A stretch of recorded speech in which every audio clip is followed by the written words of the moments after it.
Yebo, ungubani igama? Nguvayita Dube. Yebo Vayita, leminyaka emingaki Vayita? Nge-39 years. Ulabantwana bangaki? Nge-3 abantwana. Ubaba abantwana unga? Use-South Africa. Okay, kodwa ukhala abantu bakhe. Uyazamanyana kancane. Uphila ngani? Phila ngama-piece job, ubamba kancane. Okay, kunjani lapha kini ekhesi? Hayi kithi lapha kunzima, impilo yangikhona inzima ngoba into eziningi asilazo, especially thina abatsha, imisebenzi akula. Ezikolweni njengami ngathi ngikhulumela ukuthi kuyami iside for abantwana isikolo wesi anisebenzi abantwana bale uphetshe South Africa khona la lapha abakhona abahlalanga kahle kilokuhlukuluzwa ngoba uyabuya uzobona abantwana kwesinye isikhathi uyabuya nxa kuyikuthi uyahlala iminyaka wonke engabuyanga. Hawu la ulihlalele uthi uzabuya? Ngizihlalele ukuthi uzabuya lizulu likaNoah.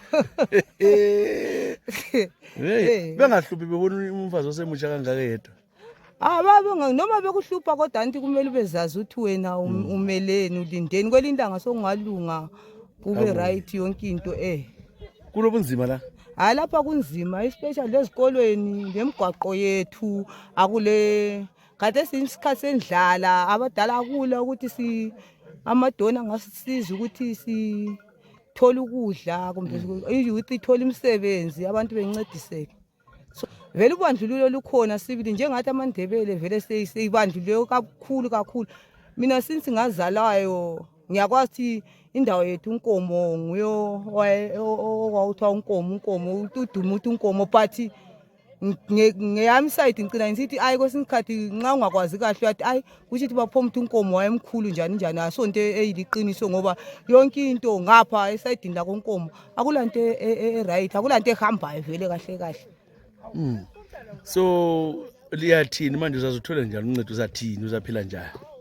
Ukuphila bengiuncedo uze silithole besicela ukuncediswa kuthi nxa kungaba labantu amadona ngasinceda ukuthi senze ama-project kuze sikwanise ukuthi any living siyenze lama courses especially ama-courses akhona like dreams they consider ukuthi bafuna 18 to 24 years but kweyami side mbona ukuthi thina lathi sicela ukuthi kube lamadona afuna abantu aselabantwana asebemature ngoba lwana le 18 to 24 years ngakabi lwazi udubo ngoba usa-under i-control yami but mina nginje as a mother of 3 senilwazi udubo nxa kubuya idona ithi izoncedisa nge-something yabe ngikwazi vele sinisebenzele abantu abami but ngathatha umntwana wami like naloyo okhona oqedileyo form 4 uhlezi kadesi and ubhalile la imali yangikhona ngayithola nzima ukuthi ebhale so ukuthi ulengaki khona ngale ngoba ekhanda ubekhaliphile so ngani imbulala impilo yani yomntwana ukuthi econtinue ngoba angilalutho anilamali anilani ukuthi ngimncedise so uhlezi ekhaya so into yangikhona nxa singathola abangasincedisa amadona sikwanise ukuthi siyenze impilo zabantwana zitshintshe.